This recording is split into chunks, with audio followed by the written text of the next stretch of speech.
स्थापकाय च धर्मस्य सर्वधर्मस्वरूपिणे अवतारवरिष्ठाय रामकृष्णाय ते नमः। जननीं शारदां देवीं रामकृष्णं जगद्गुरुं पादपद्मे तयो श्रित्वा प्रणमामि मुहुर्मुहुः। नमः श्रीयतिराजाय विवेकानन्दसूरये सच्चित्सुखस्वरूपाय स्वामिने तापहारिणे स्वामिनेतापहारिणे। श्रुतिस्मृतिपुराणानामालयं करुणालयं नमामि भगवत्पादं शङ्करं लोकशङ्करं। शङ्करं शङ्कराचार्यं केशवं बादरायणं सूत्रभाष्यकृतौ वन्दे भगवन्तौ पुनः पुनः भगवन्तौ पुनः पुनः। रामाय रामभद्राय रामचन्द्राय वेदसे रघुनाथाय नाथाय सीताया पतये नमः। रामो राजमणि सदा विजयते रामं रमेशं भजे रामेणाभिरता निशाचरचमूं रामाय तस्मै नमः रामाय तस्मै नमः रामाय तस्मै नमः।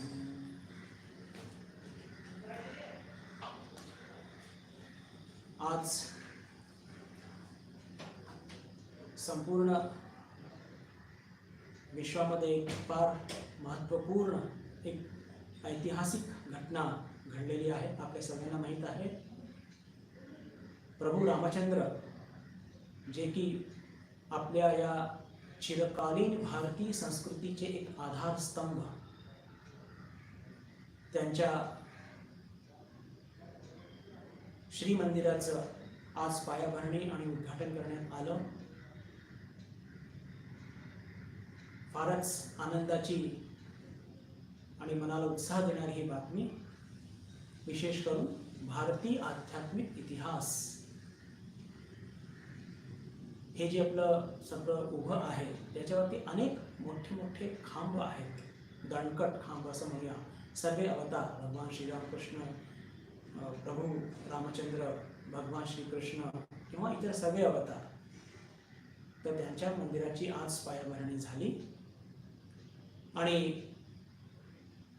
भगवान श्रीरामकृष्णाच्या संदर्भात जर ही चर्चा करायची तर आपल्या सगळ्यांना माहीत असेल की त्यांचे जे कुलदेवता होते ते रघुवीर म्हणजेच राम हे होते, प्रभू रामचंद्र होते।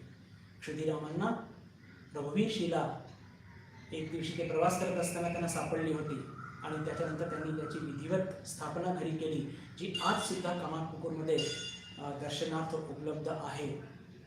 आणि एवढंच नव्हे तर भगवान श्रीरामकृष्णांनी स्वतःच आपल्या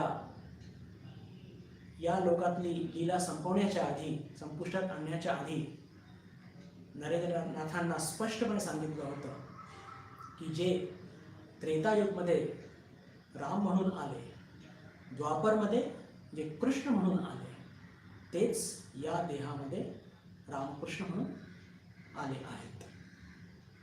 तर नक्कीच या सर्व संदर्भात आपल्या सर्वांना, सगळ्या विश्वच्या सर्व लोकांना, भारतातल्याच नव्हे तर सगळ्या जगातल्या लोकांना आज आनंद झाला असेल नक्कीच, कारण की शांती आणि समन्वयाचे प्रतीक, संस्कृतीचे प्रतीक प्रभू रामचंद्र यांच्या मंदिराचं आज पायाभरणी झालेली आहे। आपल्या सर्वांना सुद्धा खूप खूप शुभेच्छा प्रेषित करून आपण आपल्या विषयाकडे प्रवेश करूया। आपल्या सर्वांचं या श्रावण मास प्रवचन मालेमध्ये पुनश्च एकदा हार्दिक स्वागत। आज बुधवार आणि ठरल्याप्रमाणे आज आपण चर्चा करणार आहोत आत्मबोध या विषयावर। आपल्या सर्वांना माहीतच आहे, आत्मबोध हा वेदांताचा प्रकरण ग्रंथ आणि त्याचा पहिल्या श्लोकाचीच आपण सध्या विवेचना करत आहोत। विशेष करून आपण साधक आहोत आणि आपल्या व्यावहारिक जीवनामध्ये हे अध्यात्म कसं आपण आचरणात आणू शकतो या संदर्भात आपण याची सखोल चर्चा करत आहोत। तपोभि क्षीण पापानां शांतानां वीतरागिणां मोक्षुणाम अपेक्षोयम आत्मबोधो विधीयते. तप करून त्यांचे पाप क्षीण झाले आहेत आणि साधना करून ज्यांचे मन शांत झालेली आहेत, ज्यांच्या जीवनामध्ये वासना झालेल्या आहेत, ज्यांच्या जीवनामध्ये वीतरागिणा म्हणजे वीतरागिणा म्हणजे संसाराचे सगळे प्रलोभनाच्या प्रती ज्यांच्या मनामध्ये राग किंवा आसक्ती ही निघून गेलेली आहे आणि जी मुमुक्षु आहेत अशा साधकांकरता मी हे आत्मबोध असं याचं विवेचन किंवा हे आत्मबोध हा ग्रंथ मांडत आहे असं याचा पहिला हा जो श्लोक आहे त्यात सांगत आहेत. आणि आपण तप काय असतं याची चर्चा केलेली आहे आणि साधनेच्या माध्यमातून आपण सगळे काय करत असतो, आपले वासनांचा क्षय करत असतो. कारण की वासना आपल्या आध्यात्मिक जीवनामध्ये सर्वात मोठा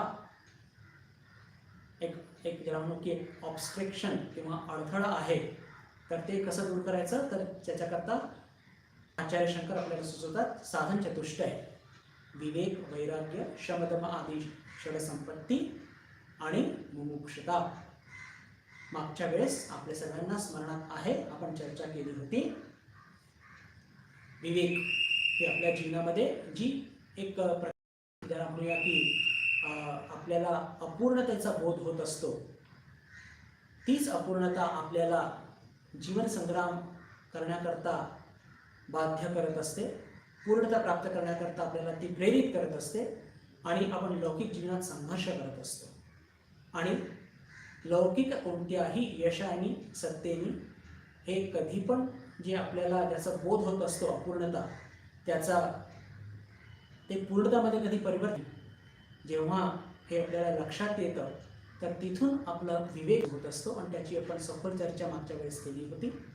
आता आज आपण वैराग्य कशाला म्हणतात त्याची आपण थोडी चर्चा करण्याचा प्रयत्न करूया. वैराग्याची परिभाषा आचार्यांनी काय दिली आहे ती आधी बघूया आणि हे वैराग्य आपल्या जीवनात कसं येईल, विशेष करून हे वैराग्य विवेकपूर्ण असलं पाहिजे याची सुद्धा चर्चा करण्याचा प्रयत्न करूया. विवेक चूडामणी या ग्रंथाचा आपण आधार घेत आहोत हे साधन चतुष्टय समजण्याच्या दृष्टीने. तर आचार्य सांगतात, तत् वैराग्यम जिहासाया दर्शन श्रवणादिभिः देहादि ब्रह्म पर्यंते यनित्ये भोग वस्तुनी. म्हणजे पहा, आचार्यांनी इतका मोठा स्पेक्ट्रम, एक बॅकग्राऊंड घेतलेला आहे. काय म्हणतात, तत् वैराग्यम जिहासाया, त्याला वैराग्य म्हणतात. कशाला?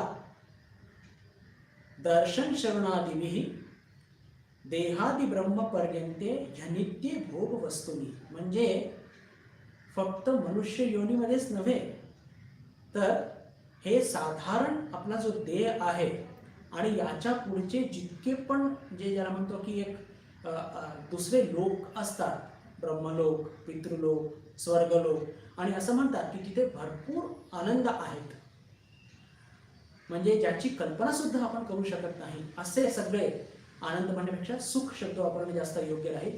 असे सुख तिथे उपलब्ध आहेत आणि ते कोणाला प्राप्त होतात?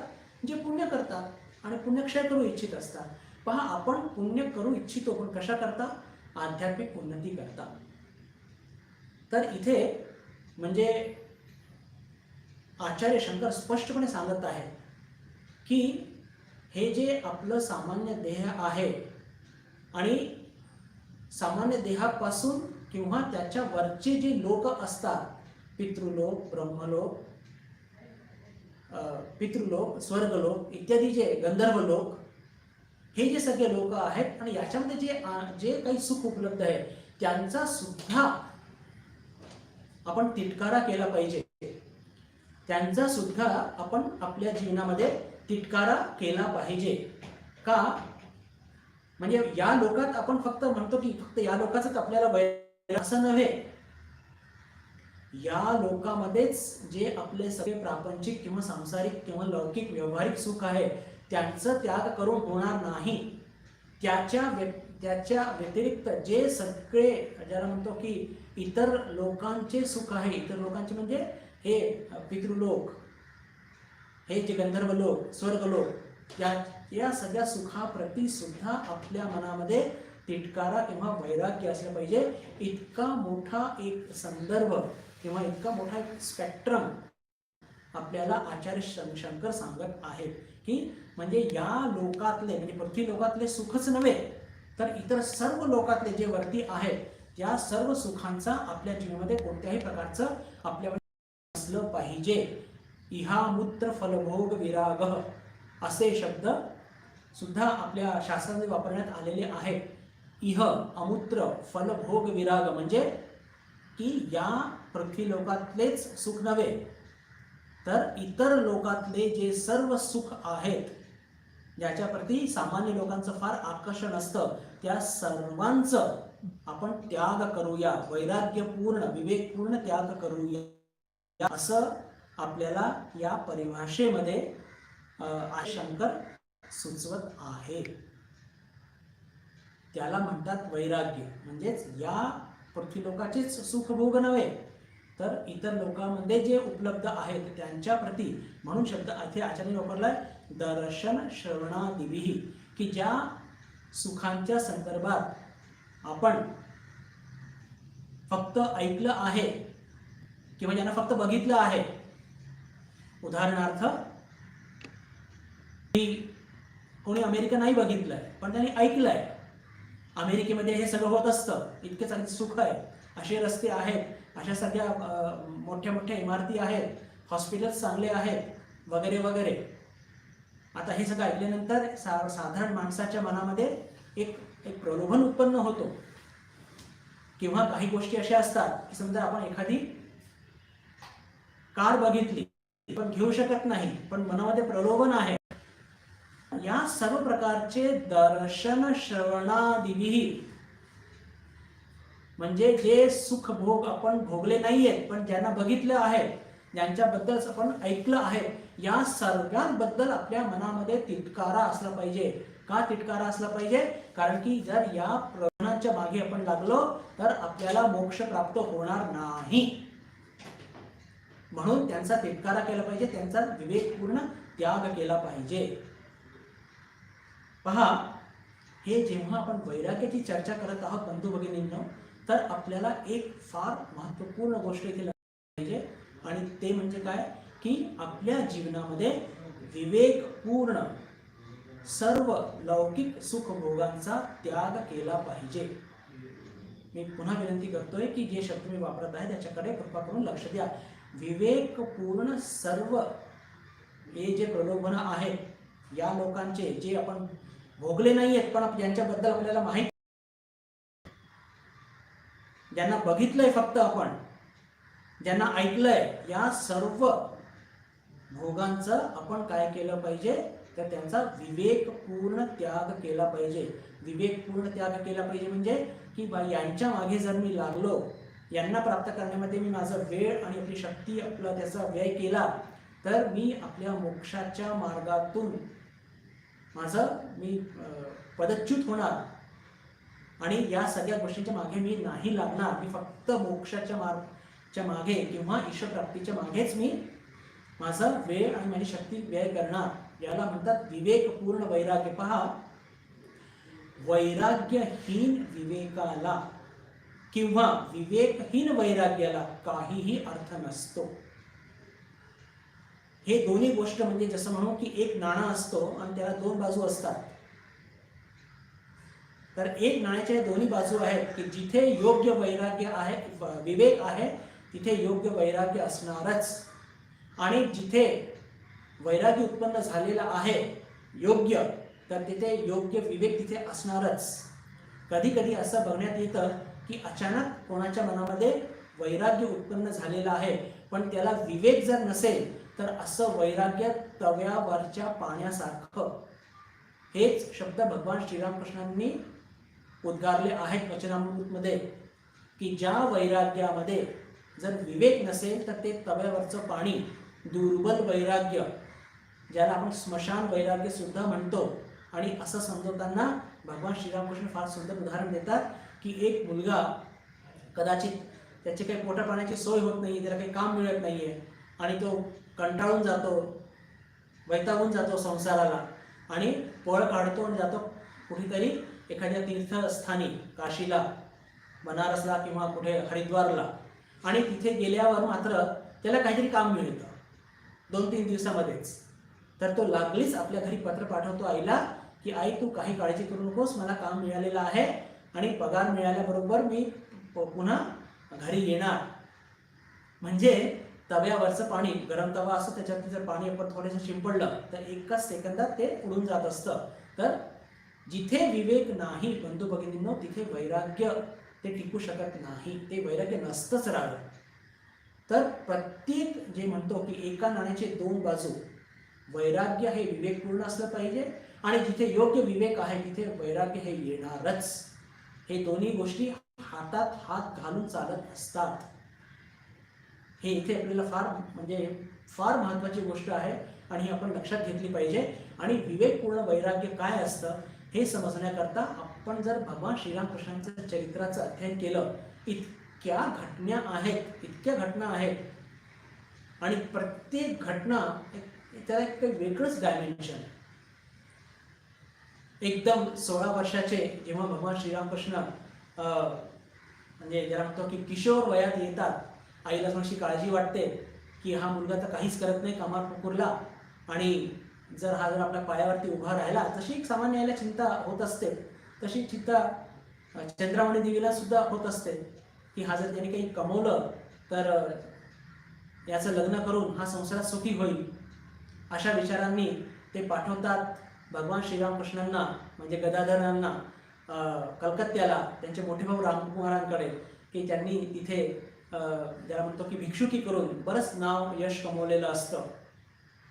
तर कलकत्त्याला आल्यानंतर जेव्हा हे म्हणतात रामकुमार की अरे हे अमुक 4-5 नावं मला ठाऊक आहेत आणि त्यांच्याकडे एक पुजारी ची आवश्यकता आहे, तो त्यांच्याकडे जाऊन रोज पूजा करत जा आणि त्याच्या मोबदल्यात ते आपल्याला काहीतरी ज्याला म्हणतो की काही दक्षिणा देतील, त्या दक्षिणेच्या माध्यमातून आपला खर्च भागेल इथे कलकत्त्याला.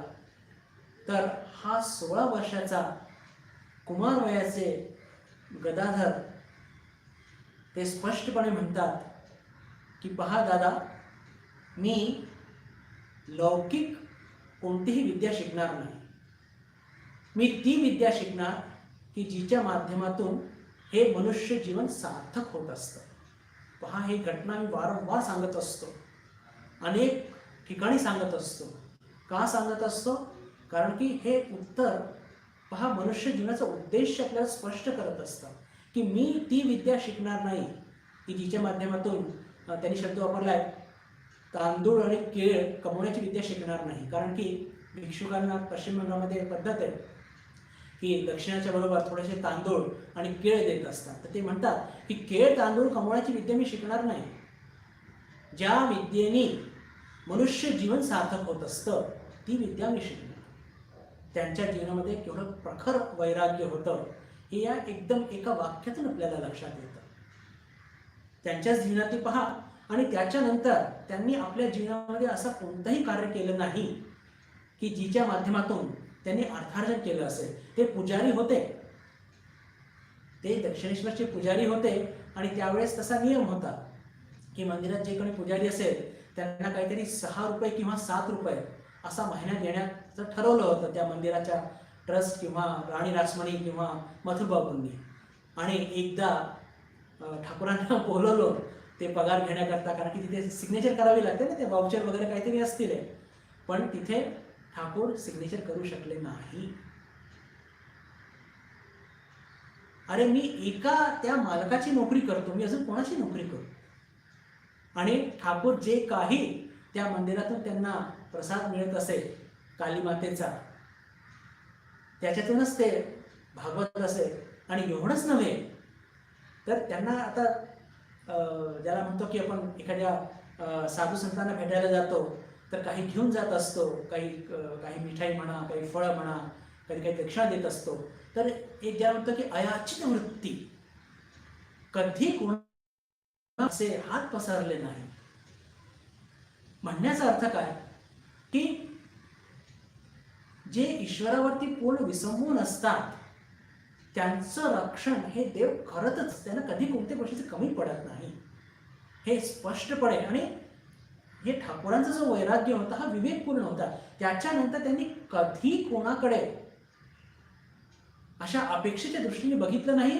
ते तर नाहीच नाही, एवढंच नाही तर त्यांच्याकडे असं काही ज्याला म्हणतो की जास्तची काही वस्तू कोणी त्यांना देण्याचा प्रयत्न केला तर ते कधी स्वीकार करत नसत. आणि बिलकुल सामान्य ते सामान्य आणि मोठ्यातली गोष्ट कधी ठाकूरांनी स्वीकार केली नाही. मी ज्याच्यावरती भर देऊ इच्छितो बंधू भगिनींनो की विवेकपूर्ण वैराग्य काय असतं. जो मुलगा 16व्या वर्षामध्ये आपल्या दादांना सांगतो, आपल्या मोठ्या भावाला सांगतो की दादा मी केळ तांदूळ कमवण्याची विद्या शिकणार नाही, ज्या विद्येतून मनुष्य जीवन सार्थक होत असतं ती विद्या शिकणार, आणि त्याला या संपूर्ण विश्वाला एक वेगळा मार्ग दाखवायचा होता. लक्ष्मीनारायण मारवाडीची ती घटना लक्षात घ्या. या सगळ्या घटना तुम्हाला माहिती आहे, फक्त संदर्भ लागला म्हणून तुमच्याकडे मांडतोय. वस्तू ते म्हणतात की तुमच्या नावाने मी 10,000 रुपये ठेवतो. पहा त्यावेळेसचा तो काळ आणि आपल्याकरता ती रक्कम फार मोठी असते. आणि लक्ष्मीनारायण मारवाडी हे ठाकूरांचे फार खूप श्रद्धा करणारे भक्त. ते काय म्हणतात की पहा या जीवनाचा काही ठाव ठिकाणा नाही, मी आज आहे उद्या नाही, तुमच्याकडे कोण बघणार, मला सारखी काळजी वाटते, मी तुमच्या नावाने बँकेत 10,000 रुपये ठेवतो आणि त्यातून जे काही व्याज येईल त्यातून तुमचा हे खर्च भागेल. स्पष्टपणे नकार देतात. तसलं काही करू नका, ते माझ्याकडनं होणार नाही. लक्ष्मीनारायण मारवाडे त्यातून त्यांचं समाधान होत नाही. त्यांना वाटतात हे थोडेसे जरा जास्तच इम्प्रॅक्टिकल आहे. आणि नहवतमध्ये ज्या राहतात म्हणजे आपल्या माताजी त्या प्रॅक्टिकल आहे, त्यांना सगळ्या गोष्टी समजतात. त्यांना जाऊन विचारतो, त्यांच्याकडे सुद्धा जातात आणि त्या उत्तर देतात की माझं घेणं आणि त्यांचं घेणं काय वेगळं आहे. आणि माझं घेणं त्यांचं घेणं काय वेगळं आहे. आणि जर मी पैसे घेतले तर त्यांच्याच सेवेत लागणार आहे ना, आणि त्यांनी नाही म्हटलंय म्हणजे मी सुद्धा नाही म्हटलंय. पहा याला म्हणतात विवेकपूर्ण वैराग्य. पण ठाकूर आपल्या वचनामृतच्या बिलकुल सुरुवातीच्या पण काही पानामध्येच बघतो असं म्हणतात की पैशाने काय होत असतं हो, एक राहायला धड घर मिळतं, कपडे लत्ते मिळतात आणि चांगलं चांगलं खायला मिळतं. पैशाने ईश्वर प्राप्त होत नाही. पैशाने ईश्वर प्राप्त होत नाही म्हणून कधी पण पैसा मनुष्य जीवनाचं उद्दिष्ट होऊ शकत नाही. मनुष्य जीवनाचं उद्दिष्ट काय, ईश्वर लाभ. का, कारण की त्यांनी ईश्वर प्राप्त केल्याने मनुष्याच्या जीवनामध्ये सार्थकता येते, कृतार्थता येते. कृतार्थता याचा अर्थ काय की जे प्राप्त केल्यानंतर काहीही प्राप्त करायची इच्छा होत नाही.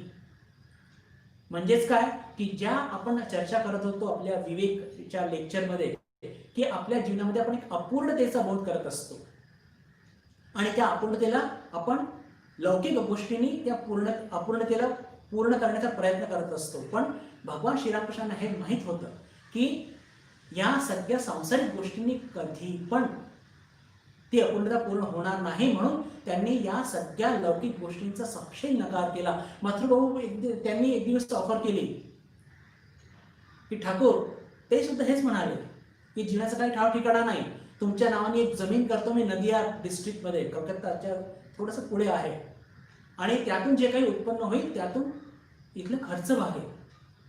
तर ठाकूर इतके चिडले, पायातली चप्पल घेऊन मारायला धावले होते. आणि एक विशिष्ट शिवी ठाकूर द्यायचे, ते म्हणत त्याला म्हटलं की मला संसारी करू इच्छितो. कसे ठाकूरांना चिडलेलं बघून मथुरबाबूंनी असे धूम ठोकली तिथून. त्या दिवशी पुन्हा आले नाही ते. म्हणण्याचा अर्थ काय की विवेकपूर्ण वैराग्य कशाला म्हणतात की एकदा या सगळ्या प्रलोभनात आपण जर पडलो तर मग ईश्वराचं स्मरण होणं ते शक्य नसतं. ईश्वराचं स्मरण होणं हे शक्य नसतं. भगवान श्रीरामकृष्ण स्वतः तसे होते, माताजी तशा होत्या. एवढंच नव्हे तर त्यांनी आपल्या वेळेसचे जे त्यागी शिष्य होते त्यांनाही सुद्धा तसंच घडवलं आणि त्याच्याबरोबर ग्रहस्थ भक्तांना सुद्धा तसंच घडवलं. बरं, मी मुद्दाम आज तुमच्याकडे 2 उदाहरणं ठेवणार आहे. एक तर स्वामीजींचं, आणि ते सर्वांना आपल्याला माहीत आहे की जेव्हा स्वामीजींच्या जीवनात फार एक वाईट परिस्थिती आली, अकाळी वडिलांचं निधन झालं आणि इतक्या मोठ्या घरातून, म्हणजे ज्यांचं घर त्यांनाच काढण्यात आलं, जे सर्व नातेवाईक विश्वनाथ दत्तांच्या म्हणजे स्वामीजींच्या वडिलांच्या जीवावरती तिथे राहत होते, त्यांनीच असा कट रचला आणि भुवनेश्वरी देवी म्हणजे स्वामीजींची आई, स्वामीजी आणि 2 लहान बहिणी आणि 2 भाऊ सगळ्यांना घरातून हाकलण्यात आलं. काय परिस्थिती असेल कल्पना करा. परिस्थिती संपूर्णपणे गांजून गेलेले, कोर्ट केस चालू आहे, स्वामीजींना नोकरी मिळत नाहीये. काय म्हणजे आश्चर्य आहे. किंवा जे काही नोकरी मिळते ती इतकी जुजबी आहे की त्यांनी जसं तसं भागत आहे. स्वामीजी एक दिवस खूप म्हणजे या परिस्थितीला कंटाळून गेले, पण तरी मनामध्ये वैराग्य होतं. जाऊन ठाकूरांना म्हणतात की ठाकूर, तुम्ही त्या माता भवतारणीशी तुमची चर्चा होत असते, त्याला काही सांगा ना माझ्याबद्दल, माझी परिस्थिती बदलायला. तर ठाकूर, आपल्या सगळ्यांना माहिती आहे की स्वामीजी शक्तीला मानत नव्हते, निराकार ब्रह्मालाच मानत होते. तर ठाकूर सुद्धा म्हणतात की अरे, तू शक्तीला मानत नाही ना, म्हणून तुझी ही अवस्था आहे.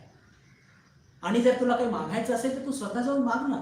मी आईकडे कोणतीही लौकिक गोष्ट मागू शकत नाही. पहा, नरेंद्र आपल्या हृदयातलं रक्त जसं काही, ठाकूरांना हृदयच रक्त पण नाही, आणि तो काकुळतेने विनंती करतोय, तरी सुद्धा ठाकूर म्हणतात की पहा, मी लौकिक गोष्टी मागू शकत नाही. या ठाकूरांचं वैराग्य पाठ कसं दिसतं. आणि ते म्हणतात की पहा, तू जाऊन माग, कदाचित तुझं ऐकेल, मी तसं काही बोलू शकत नाही आईला. आणि स्वामीजी जातात, शनिवारचा दिवस असतो, रात्रीची वेळ असते, आणि जाऊन तिथे पहिल्यांदा जाऊन तिथे नतमस्तक होतात. आणि पण ते इतकं चित्त आणि ते चरित्र इतकं शुद्ध असतं की समोर साक्षात भवतारिणी नरेंद्रनाथांना दर्शन देते. या सगळ्या गोष्टी म्हणजे अकल्पनीय आहेत. जी भवतारिणी या सगळ्या जगाला चालवत आहे ती साक्षात समोर उभी आहे, आणि नरेंद्रनाथ या जगाचं सगळं दुःख विसरतात आणि काय मागायला गेले होते आणि मागतात की आई, ज्ञान दे, भक्ती दे, विवेक दे आणि वैराग्य दे, आणि असं काही करून दे की तुझे हे अबाधित दर्शन मला नेहमी होत राहतील. काय मागायला गेले होते? घराची काहीतरी सोय होऊ दे. पण तसं न मागता ज्यांना या जगाला रस्ता दाखवायचा आहे ना, विवेकपूर्ण वैराग्य याला म्हणतात. आणि पुन्हा जेव्हा ठाकूरांकडे येतात, ठाकूर बिलकुल लहान मुलासारखे उत्सुक बसलेच, काय झालं विचारायला. तेव्हा त्यांची जी एक दर्शनाची जे ज्याला म्हणतो एका प्रकारचं इनएब्रिएशन, एक इंटॉक्सिकेशन, एक थोडासा नशासारखा झाला होता, ते एकदम भान हरवल्यासारखे झालेलं असतात. ते भानावरती येतात आणि ठाकूर जेव्हा विचारतात का रे काय झालं, सांगतात की मी काय मागून बसलो. ठाकूर त्याची चेष्टा करतात, असं 3दा पाठवतात, पण 3ही वेळा नरेंद्रनाथ मागू शकत नाही. विवेकपूर्ण वैराग्य का? कारण की 3ऱ्या भेटीमध्ये नरेंद्रनाथांच्या हे लक्षात येतं की ठाकूरांनी सांगितलंय की राजा पुढे कधी पण 5 शेर वांगे मागू नये, राजाकडे काहीच मागू नये. अरे सगळं देत आहे राजा, ईश्वर सगळं काही देत आहे. मागायचं असेल तर विवेक, वैराग्य, भक्ती, ज्ञान हे मागायचं, आणि याला म्हणतात विवेकपूर्ण वैराग्य. ही सगळ्या गोष्टी इतक्या, सगळ्या घटना इतक्या ज्याला म्हणतो की प्रेरणादायी आहे आपल्या सगळ्या भक्तांकरता. आणि फक्त त्यागी शिष्यच नव्हे, तर भगवान श्रीरामकृष्णांनी आपले जे गृहस्थ शिष्य होते त्यांना सुद्धा अशीच शिकवण दिली होती, आणि तसे ते तयार सुद्धा झाले. रामचंद्र दत्त नामवंत केमिस्ट होते त्यावेळेसचे, आणि तेही सरकारी खात्यामध्ये नोकरी करत होते. कलकत्त्याच्या एका व्यापाऱ्यांनी 2 मोठे जहाज ज्याला म्हणतो की आपण रॉकेल विकत घेतलं होतं इंग्लंडवरनं, आणि त्याची तपासणी झाल्यानंतरच ते बाजारात विकू शकणार अशी तेव्हाची ती अट होती. आणि जेव्हा त्या केमिस्ट्रीच्या लेबचे जे मुख्य होते ते रामचंद्र दत्त होते, त्यांनी तपासणी केली आणि त्याची जी गुणवत्ता होती ती फार निम्न दर्जाची होती. त्यांनी रिपोर्ट दिला की विकले जाणार नाही. तो व्यापारी धावत आला आणि 1-2 हजारची नाही, त्यावेळेस तब्बल 40,000 रुपयाची लाच देण्याचा प्रयत्न केला. 40,000 रुपये. पण रामचंद्र दत्त बिलकुल टस ते मस नाही झाले आणि त्यांनी स्पष्टपणे नकारच नाही दिला, तर रागवून चिडून त्याला आपल्या ऑफिसमधून त्याची हकालपट्टी केली. हे काय आहे? विवेकपूर्ण वैराग्य. यातून त्यांनी विवेक केला काय की अरे ह्या सगळ्या गोष्टी मला ईश्वरापासून दूर नेतील. नको तितका पैसा जर आला जीवनामध्ये तर त्याला वाटा फुटतात. आणि विशेष करून जर आड मार्गाने पैसा आला तो तर संपूर्ण ज्याला म्हणतो की कुळालाच नष्ट करेल. ह्या सगळ्या गोष्टी त्यांनी अध्यात्माच्या या चैत्राच्या गोष्टी ऐकून त्यांच्या पहा कसं चरित्र घडलं होतं. आणि ही आलेली एक जी लाच त्याला स्पष्टपणे नकार देऊन त्याला त्या माणसाला नाहीसं त्याला जातं केलं. म्हणण्याचा अर्थ काय की जिथे विवेक आहे तिथे वैराग्य हे असणारच. जर योग्य विवेक असेल, जर योग्य आपल्याला जीवनात ईश्वरप्राप्तीची व्याकुळता असेल, तर बंधू भगिनींनो हे आपल्या जीवनामध्ये वैराग्य येणारच. पहा आचार्य शंकर आपल्याला म्हणतात तद वैराग्यम जिहासाया दर्शन श्रवणादिवी देहादि ब्रह्मपर्यंते यनित्य भोग वस्तुनी. जीवनातले प्रत्येक भोग हे पोकळ आहेत. हे आपल्याला सुख देऊ शकत नाही. आज आहे आणि उद्या नाही. आज आहे हे जे शब्द वापरलेला आहे यनित्य, अनित्य, ते अनित्य आहेत. आणि जर आज पुरते आपल्याकडे आले तर ते आपल्याला आपलं चित्त भरकटू दिले, आपण भरकटून जाऊ. म्हणून त्याच्या मागे लोक म्हणजे जे सजग साधक असतात ते कधी याच्या मागे लागत नाही. आणि पुन्हा जे म्हणतात दर्शन श्रवणादिवी, म्हणजे जे काही भोग कसे असतात की आपण भोगलेले असतात. पुरणपोळी आपण खाल्लेली आहे.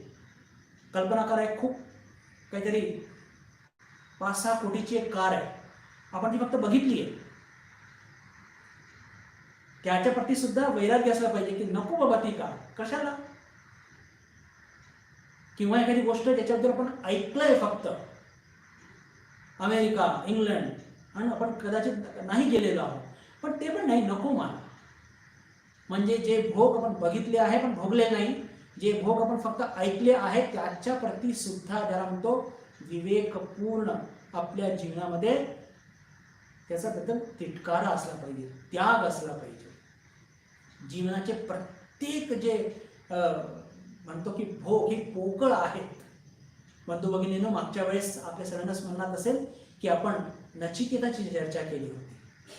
आणि जिथे विवेक आणि वैराग्य हे 2 शब्द येतात तर या कुमार वयाच्या नचिकेताची आठवण आल्याशिवाय राहत नाही. आणि विशेष करून मागच्या वेळेस आपण विवेकाच्या संदर्भात आपण 2 मंत्रांची चर्चा केली होती. पण ते 2 मंत्र कोणी म्हटले होते? ते यमराजाने म्हटले होते.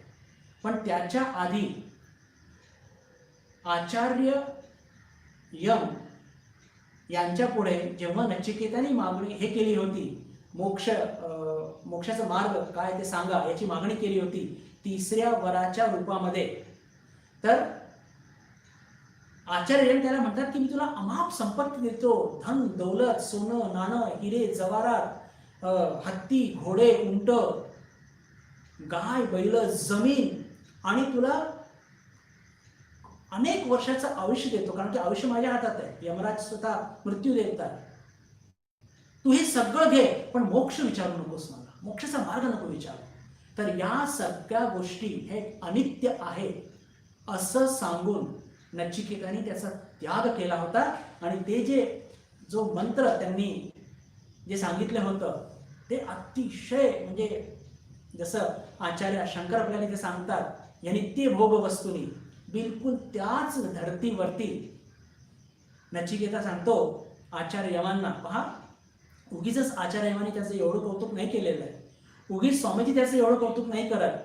शोभावा मार्त्यस्य यदंत कैतत सर्वेंद्रियाणाम जरयंती तेज अपि सर्वम जीवितम अल्पमेव तवैव वाहा तव नृत्य गीते. वंडरफुल, काय उत्तर दिलंय. शोभावा म्हणजे तुम्ही हे जे सगळे मला दाखवून राहिलात ना प्रलोभन, हे कसे आहेत. शोभावा, शोभावा म्हणजे अनित्य, आज आहे उद्या नाही. काय विवेक असेल. आज आहे उद्या नाही, शोभावा. याला इंग्लिशमध्ये फार सुंदर शब्द आहे, एफिमेरियल, ट्रान्झिटरी, पासिंग. आत्ता आहे उद्या नाही, ट्रान्झिटरी, एफिमेरियल. आपण बघतो जीवनामध्ये कार घेतली त्याचं सुख 2 दिवस असतं, दुसरा मॉडेल आला की सुख गेलंच. शोभावा, ट्रान्झिटरी, कशाला याच्या मागे लागायचं. शोभावा मर्त्यस्य यदंत कैतर, या मर्त्य जगामध्ये, पृथ्वी लोकामध्ये जे काही आहे ते सर्व कसं आहे, ते सगळं शोभावा, ट्रान्झिटरी आहे, एफिमेरियल आहे, अनित्य आहे, आज आहे उद्या नाही, अशी त्यांची स्थिती आहे. सर्वेंद्रियाणाम जरयंती तेज, आणि हे सगळे जे प्रलोभन कसे आहेत, हे आपल्या इंद्रियांचं तेज कमी करतात. भोग भोगले तर इंद्रियांचं तेज कमी होतो. आपण जातो सीन सिनेरी बघायला, डोळ्याने बघतो. किती वर्ष बघतो? 50 वर्ष, 60 वर्ष.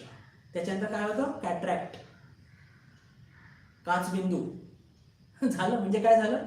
इंद्रियांचा वापर केला आणि इंद्रियांचं तेज गेलं. 60 वर्ष झालं, मग काहीतरी मशीन लावावी लागते. का?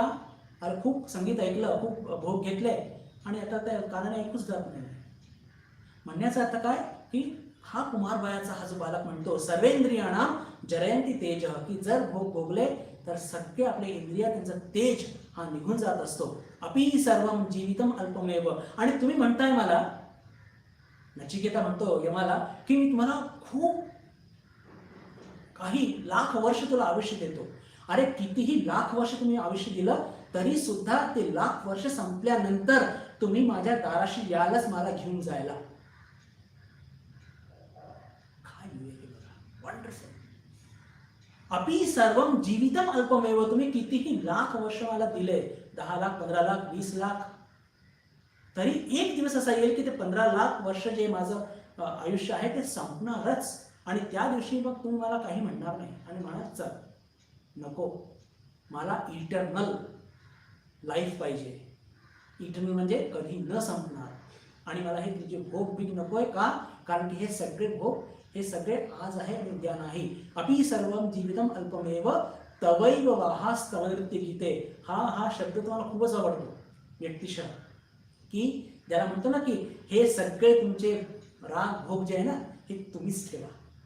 हिंदी में कहते हैं ये आपका जो सब भोग वगैरह है ना, ये आपको ही मुबारक हो, आप ही रखिए, हमको इसकी जरूरत नहीं है. हे सगळे तुम्ही तुमच्याकडेच ठेवा, तुम्हाला कामी येतील. मला ते सगळं नको आहे, मला फक्त पाहिजे तर मोक्ष.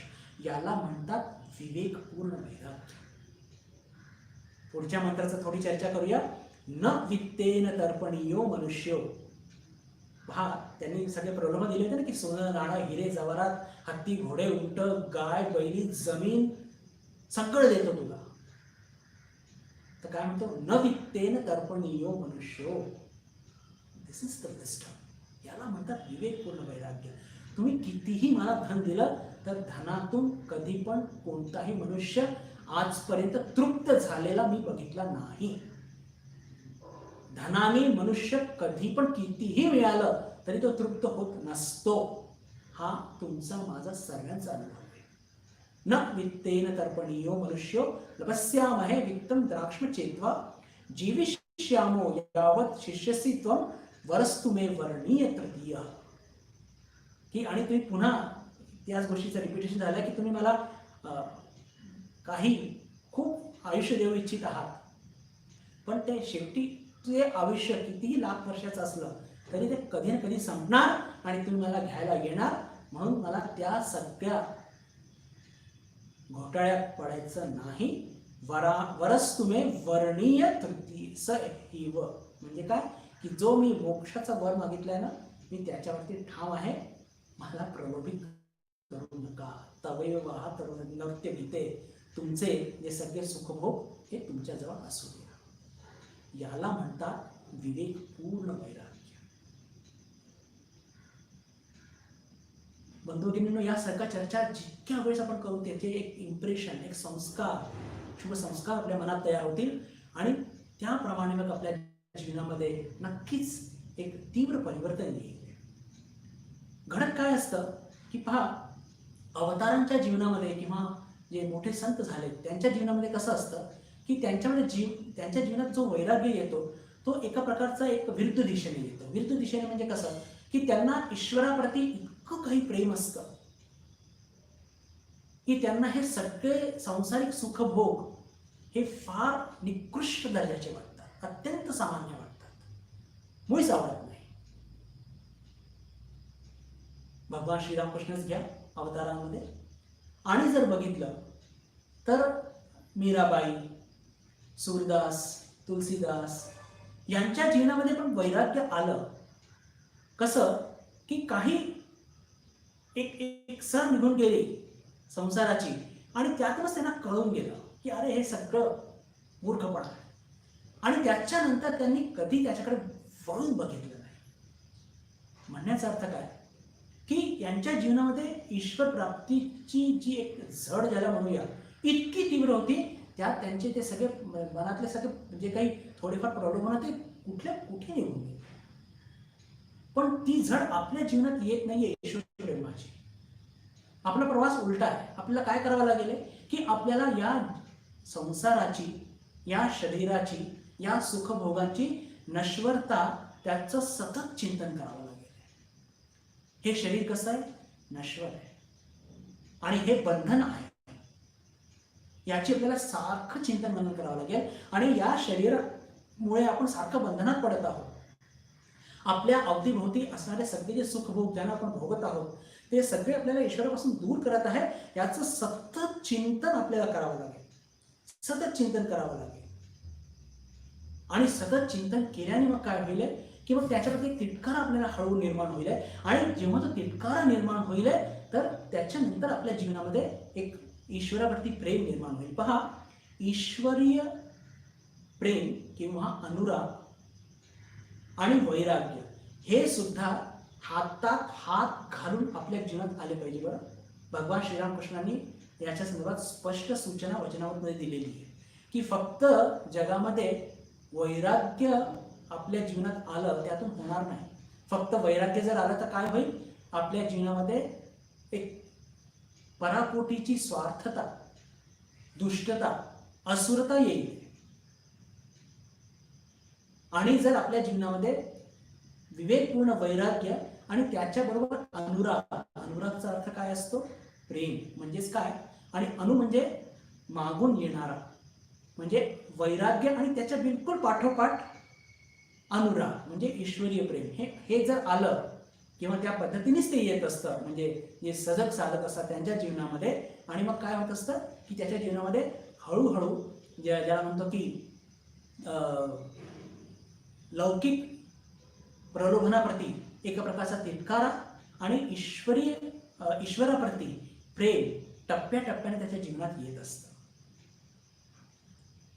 तर म्हणजे जिथे पहा की हे फार महत्वाचं आहे की आपल्या जीवनामध्ये हे जे ज्याला म्हणतो की ईश्वरीय प्रेम आणि वैराग्य, वैराग्य कसं येईल तर विवेकपूर्ण वैराग्य. आपण हळूहळू आपल्या जीवनात विचार करूया, नित्यानित्य वस्तू विचार याची चर्चा मागच्या वेळेस केली की काय असलं पाहिजे आपल्या जीवनामध्ये की अरे हे शरीर हे बंधन आहे, याची चोचले कशाला पुरवायचे. पहा, आता इथे बॅलन्स गाठण्याची फार आवश्यकता आहे बरं आपल्या जीवनामध्ये.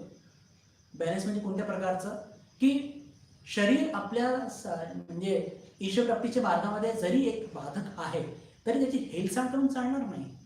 का? कारण की ते एक माध्यम आहे. शरीर माध्यम खलु धर्म साधन, याच्या माध्यमातूनच आपल्याला ईश्वरप्राप्ती करायची आणि या योनीमध्येच ईश्वरप्राप्ती होऊ शकते. याची जर आपण योग्य काळजी नाही घेतली तर मुश्किल आहे. पण याचे चोचले जर पुरवले तर मात्र नक्कीच सगळे चोचले पुरवण्यातच आपलं आयुष्य जाणार. हे याला म्हणतात विवेक. आवश्यक ज्या गोष्टी आपल्याला लागत असतात त्याचं तर आपण काळजी घेतलीच पाहिजे. आणि जेव्हा आपण या विवेकपूर्ण वैराग्याची चर्चा करत आहोत बंधू भगिनींनो, तर या संदर्भात आणि विशेष करून की आपले सगळ्यांचे खूप कर्तव्य आहेत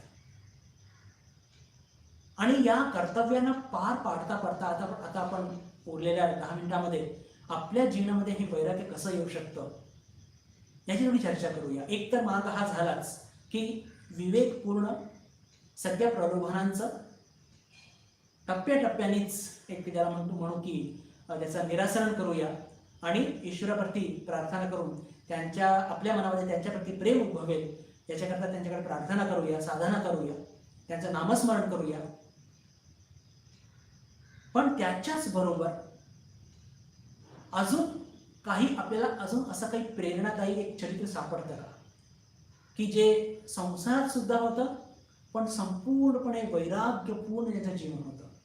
तर असं दुसरं तिसरं कोणी नाही आणि आपल्या सर्वांची आवडती माँ शारदा देवी.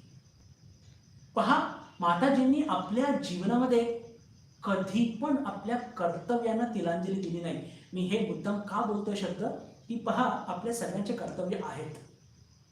कर्तव्य आहेत आणि माताजींनी कर्तव्य पार पाडता पाडता त्यांच्या जीवनात वैराग्य किती होतं हे काही मला वेगळं सांगायला नकोच. अनेक लोकांची ही गैरसमजूत असते की वैराग्य म्हणजे आपल्या कर्तव्याची हेळसांड करणे. मुळीच नाही. स्मरण करा, हाजराला ठाकूर किती रागवायचे, कारण घरामध्ये सगळं पारिवारिक जबाबदारी टाकून ते तिथे आले होते. हाजरा नुसता आला नव्हता, त्याचा भाऊ सुद्धा आला होता. त्याच्या भावाला तर सकाळी आला, संध्याकाळीच हाकललं ठाकूरांनी.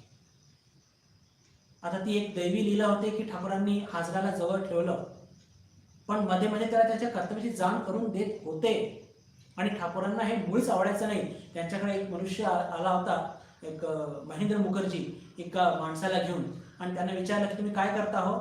तर महेंद्र मुखर्जींना विचारलं तर महेंद्र मुखर्जी म्हणाले ते काहीच करत नाही, संसारात पण गेले नाही, की बायको बहुतेक त्यांची निधन पावली होती, दुसरं लग्न केलेलं नव्हतं, पण काही कामधंदा करत नाही, नुसते निठल्ले बसलेले असतात. ठाकूरांनी त्याची सुद्धा काम उघडणी केली. काय होत, न तुम्ही भक्त झाले न गृहस्थ झाले, तुम्ही केलं काय? म्हणण्याचा अर्थ काय की आता जेव्हा आपण आपल्या स्तरावरती चर्चा करत आहोत, आपले कर्तव्य आहेत, तर कर्तव्याची हेळसांड करणे म्हणजे कर्तव्य म्हणजे वैराग्य नव्हे, हे लक्षात घ्या. कर्तव्याची हेळसांड करणे, त्याच्याकडे दुर्लक्ष करणे याचा अर्थ कधी असा होत नसतो की ते वैराग्यपूर्ण जीवन आहे, नव्हे. मग काय असतं हो? माताजींकडे बघूया ना आपण. अहो, नहबत मध्ये राहत असताना केवढी एक ज्याला म्हणतो की ते जीवन किती डिफिकल्ट होतं, किती कष्टपूर्ण होतं, पण कधी माताजींनी एवढी तक्रार केली का? किती लोक भेटायला यायचे, ठाकूरांची मागणी. हे पहा, हे सगळे म्हणजे मी मुद्दाम का सांगतो, हे वैराग्याचे लक्षण काय आहे की माताजींनी कधी पण तक्रार केली नाही किंवा कोणत्या गोष्टीचं डिमांड केली नाही किंवा कधी कोणत्या प्रलोभनात पडली नाही की मला असंच पाहिजे, मला तसंच पाहिजे, हे काय छोटंसंच काहीतरी घर आहे वगैरे वगैरे, हे कधी नाही. हे वैराग्याचे लक्षण आहे. जे आहे त्याच्यामध्ये आनंदी राहून ठाकूरांची सेवा करून, भक्तांची सेवा करून त्यांना उपदेश सुद्धा त्यांनी दिले. आणि जेव्हा आपण माताजींच्या चरित्राचे अध्ययन करतो तेव्हा पहा, मला एक ईश उपनिषद त्याचा पहिलाच मंत्र लक्षात येतो आणि त्याच्या माध्यमातून वैराग्य काय असतं. आणि मला असं वाटतं की जेव्हा आपले कर्तव्य आहेत या जगामध्ये, तर ही परिभाषा किंवा माताजींचं जीवन हे आपल्याकरता आदर्श ठरू शकतं. पहा, प्रत्येक कर्तव्य पार पाडत आहे पण कुठे गुंतत नाहीये. वंडरफुल. ईशावास्य इदम सर्वम यत्किंच जगत्याम जगत तेन त्यक्तेन वंजिता मा वृद्ध कस्य स्वेद्धनम. म्हणजेच काय की या जगामध्ये तुम्ही जे काही बघत आहात चर अचर, त्या सगळ्याला ईश्वराने आच्छादून टाका आणि तेन त्यक्तेन वंजिता म्हणजे त्या वस्तूचं रूप, त्या माणसाचं रूप टाकून तिथे ईश्वर आहे या बोधाने त्याची सेवा करा. त्यालाच म्हणतात खरं वैराग्य. या श्लोकाला घेऊन स्वामी विवेकानंदांनी ज्ञानयोगचं गॉड इन एव्हरीथिंग, मराठीमध्ये सर्वानुभूती ईश्वर. हे फार मोठं व्याख्यान दिलेलं आहे फक्त या एका श्लोकावरती. आणि माताजी ते जीवन जगले आहेत. पहा, वेळी अवेळी भक्त येत आहेत, ठाकूरांच्या फरमाईश. पण त्यांनी कधी पण, श्लोकचा अर्थ समजून घेऊ आपण आधी. ईशावास्य इदम सर्वम यत्किंच जगत्याम जगत. या जगामध्ये तुम्ही जे काही बघत आहात त्या सगळ्यांना ईश्वराने आच्छादून टाका. म्हणजे माताजींकडे समजा कोणी भक्त आला अवेळी, त्रागा नाही करायच्या. अरे बाबा, आता माझ्या थोडीशी विश्रांतीची वेळ होती, आता कसाला हे आले. अरे माझ्याकडे हे ईश्वरच आले, हे ठाकूरांनीच पाठवलेले. कोणी त्याचं स्वागत करून, त्याचं बोलणं ऐकून, त्याला काहीतरी योग्य उपदेश देऊन, त्याचं स्वागतार्थ काही त्याच्या हातावर थोडं प्रसाद ठेवून आनंदाने त्याला विदा करायचं. हे पहा, दिलेल्या परिस्थितीमध्ये आनंदात राहायचं, याला म्हणतात वैराग्य. आणि मला हेच आपल्या सगळ्यांपुढे मांडायचं बंधू भगिनींनो, की आपल्या जीवनामध्ये ज्याला म्हणतो की तथाकथित वैराग्य टप्प्याटप्प्याने येणारच आहे, विवेक करून. पण या प्रकारचं वैराग्य, ज्या प्रकारचं वैराग्य माताजींच्या जीवनामध्ये होतं, की आलेल्या प्रत्येक परिस्थितीला आनंदाने तोंड द्यायचं. प्रत्येक जीवामध्ये तोच ईश्वर आहे, प्रत्येक वस्तूमध्ये तोच ईश्वर आहे, याचं बोध घेऊन जगणंच तर वैराग्य आहे. अजून वेगळं काय? पुढे म्हणतात, तेर त्यक्तेन भुंजिता मा गृध कस्य स्विद्धनम, की प्रत्येक हे जे काही वस्तू बघत आहोत त्याच्याला ईश्वराने आच्छादून काय करायचं, की मा गृध कस्य स्विद्धनम, कधी कोणाकडून काही कोणाचं धनाची अपेक्षा करू नये, असं त्याचा लिटरल मिनिंग होतं, शब्दशः अर्थ होतो. पण त्याचा मागचा अर्थ काय, की कधी पण कोणाकडनं काहीही अपेक्षा करू नका. आणि पहा, माताजींनी, आता मी तुम्हाला प्रश्न विचारतो, माताजींनी कधी कोणापुढे हात पसरलाय का? की हो जरा काय ना, आमचं जरा हे थोडंसं काय त्यास काय गॅस संपलाय, हो काहीतरी शेगडी नाहीये, तुम्ही शेगडी द्या बरं. नाही, जे आहे त्याच्यामध्ये आनंदाने केलेलं आहे. ठाकूरांपुढे कधी हात पसरला नाही माताजींनी. महाभृत कस्य स्विद्धनम, त्याची मागची भावना काय, की जगातल्या सर्व गोष्टी या माझ्या आहे, म्हणजे उपनिषदचा अर्थ. आणि माझ्याजवळ जे काही आहे ते सर्व जगाचं आहे. तर मग कोणाला मागायचं आणि का मागायचं? जे आहे त्यात आनंदात राहायचं. वंडरफुल. मला असं वाटतं बंधू भगिनींनो, ही कदाचित वैराग्याची मोस्ट ॲप्रोप्रिएट डेफिनेशन आहे. त्याने काय होत असतं, मग सगळ्यामध्ये जर आपण ईश्वर बघायला गेलो तर काय होत असतं, आपण कधी कोणाचा दुस्वास करत नाही, आपण कोणाशी कधी मत्सर करणार नाही, कोणावरती रागवणार नाही, कोणाला दुखवणार नाही. अनेक त्याचे डायमेन्शन्स आहेत. पण या गोष्टी म्हणजे दोन सिद्धांत मांडून मग तिथे माझ्या वाणीला विराम देईन, वेळ होत चाललेली आहे. की पहा, ठाकूरांनी जी पद्धत मांडली, एकतर त्यांची जी पद्धत होती की ईश्वरी प्रेमामध्ये इतकं गुंतून जावं की सगळ्यात प्रलोभन आणि सगळे सुख हे आपल्याला एकदम बिलकुल ज्याला म्हणतो की नीरस वाटलं पाहिजे. एकदम म्हणजे गलिच्छ ज्याला म्हणतो ना आपण घाण बघतो रस्त्यावर जात असताना, तर कसा कोणाला किळस येते आणि आपण दूर होऊन जातो. तर प्रत्येक प्रलोभन, प्रत्येक हे जे सुखभोग आहेत त्याच्याप्रती हे असा तिटकारा, पण तो तेव्हाच येऊ शकतो जेव्हा खूप ईश्वरी प्रेम असेल तर. पण तो एक मार्ग आहे आणि ठाकूरांच्या जीवनामध्ये आणि श्रेष्ठ संतांच्या जीवनामध्ये सुद्धा आपल्याला बघायला मिळतो. दुसरा म्हणजे विवेकपूर्ण वैराग्य करून प्रत्येक जे प्रलोभन आहे किंवा हे शरीर हे बंधनाचं कारण आहे, मला त्रास देत आहे, म्हणजे त्रास देते कोणत्या अर्थाने, की माझ्या मोक्षाच्या मार्गामध्ये हे अडथळे आहेत आणि हे मला पुढे जाऊ देत नाहीये. म्हणून याचा विवेकपूर्ण त्याग म्हणजे त्याच्याकडे मी आता दुसऱ्यांदा बघणार नाही. त्याग केलाय ना एकदा, दॅट्स ऑल.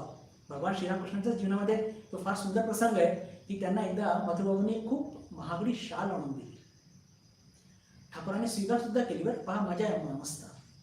आणि ती घालून म्हणजे त्या दक्षिणेश्वरच्या मंदिरामधली ही घटना आहे, म्हणजे आवार जो आहे ना, आणि तिथे जे कोणी भक्त उपस्थित होते सगळ्यांना सांगत आहेत कौतुकाने, पहा मथुरबाबूंनी केवढी महागडी शाल आणून दिली, कशी दिसतीये वगैरे, असं थोडंसं आपलं कौतुक सुद्धा करून घेतलं त्यांनी.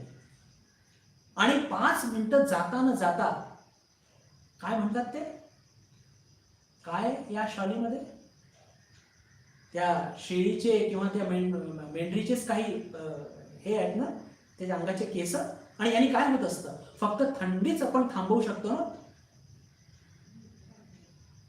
अरे ते तर एखाद्या म्हणजे ज्याला म्हणतो की रजाई पण होऊ शकतं, असं म्हणून लिटरली अक्षरशः ही शॉल घेतात सगळ्यांसमोर आणि ते खालती म्हणजे जमिनीवर त्याला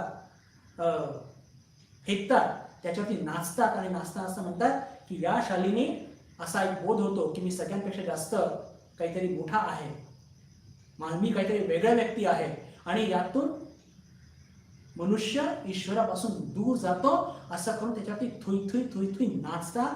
एवढंच नाही तर थुंकतात सुद्धा. ही बातमी मथुरबाबूकडे जाते, पण मथुरबाबू त्या गोष्टीचं मुळीच ज्याला वाईट मानून घेत नाही. साधारण असं होत असतं ना की आपण काहीतरी खूप किमती वस्तू कोणाला दिली आणि त्यांनी असं केलं तर आपल्याला किती वाईट वाटतं, पण त्यांना माहीत होतं की हे कसे आहेत म्हणून त्याचं काही त्यांना माइंड नाही केलं. म्हणण्याचा अर्थ काय की हा दुसरा मार्ग विवेकपूर्ण वैराग्य आणि त्या वैराग्यातून त्याग येणं. आणि तिसरा आणि अत्यंत महत्त्वाचा आणि जो मार्ग आहे की तो म्हणजे की प्रत्येक जीवामध्ये प्रत्येक मनुष्यामध्ये त्या ईश्वराला बघणं आणि त्या ईश्वराला बघून एवढंच नव्हे तर प्रत्येक वस्तूमध्ये ईश्वर आहे. माझ्याकडे जे आहे ते सर्वांचं आहे, सर्वांकडे जे आहे ते माझं आहे. हे पहा, ही जे सर्वांभूती ईश्वर बघणं, ईशावास्य इदं सर्वं यत्किंच जगत्याम जगत तेन त्यक्तेन भुंजिता मा गृह कस्य सिद्धरम. मग मनामध्ये प्रलोभनच येणार नाही. अरे माझीच वस्तू मी कशाला मागायची कोणाकडनं? कोणाने एखादी कार घेतली, अरे ती कार माझीच आहे, मी कशाला मागायची कोणा? आणि या वृत्तीने काय होत असतं, मग प्रलोभन मनामध्ये त्याचं म्हणजे उभारीच येत नाही. आणि म्हणून माताजी त्यांना कितीही त्रास झाला, मग ते कामारपूर असो की जयराम पाटी असो की मग दक्षिणेश्वर असो, प्रत्येक ठिकाणी याच वृत्तीने प्रत्येक जीवामध्ये माताजींनी शिवाला बघितलेलं आहे. म्हणून त्यांना कोणतीही परिस्थितीमध्ये त्रास झाला नाही, कोणत्या माणसाचा त्रास झाला नाही, कोणाबद्दल हेवा वाटला नाही, मत्सर क्रोध काही वाटलं नाही आणि सर्वांशी ते खूप आनंदाने वागायचे. आणि यालाच म्हणतात वैराग्य. आणि म्हणूनच कदाचित आपल्या सगळ्यांना माताजी इतक्या का आवडतात, कारण की आपल्याला माहिती आहे की माताजी आपल्याला कधी नकारणार नाही किंवा कधी असं केव्हाही त्यांच्याकडे काहीही मागितलं, सांसारिक गोष्ट आपण मागत नसतो, आपण फक्त त्या वैराग्यच मागतो, पण माताजी कधी पण आपण त्यांच्याकडे म्हणजे गेलो वेळी अवेळी तर त्या कधी आपल्याशी म्हणजे ज्याला म्हणतात की त्याला माइंड नाही करणार, हा एक विश्वास आहे. तर त्याचं मागचं कारण काय की त्याचं मागचं कारण हेच आहे की ईशावास्य इदं सर्वं, प्रत्येक जीवामध्ये माताजी शिव बघत असतात. तर हे वैराग्याचा हा तिसरा प्रकार झाला. तर या तिन्ही प्रकारच्या माध्यमातून जर आपण आचरणात आणलं, या तिन्ही ज्याला म्हणतो की मेथड्स म्हणूया किंवा वैराग्याच्या हे जे मार्ग आहेत याचा मार्ग आचरणात आणण्याचा प्रयत्न केला तर आपल्याला सुद्धा आपल्या जीवनात विवेकपूर्ण वैराग्य येईल आणि आपण सुद्धा मोक्षप्राप्तीच्या मार्गावरती मार्गक्रमण करून नक्कीच पुढे जाऊ शकतो. ठरलेली वेळ संपलेली आहे. येत्या शुक्रवारी आपण भगवद्गीतेच्या वर्गाकरता भेटणार आहोतच. आपल्या सर्वांची त्या दिवशी पुन्हा भेट होईल अशी आशा मनात बाळगून मी आपल्या सर्वांशी निरोप घेतो. नमस्कार. ओम शांती शांती शांती. हरि ओम तत्सत. श्रीराम कृष्ण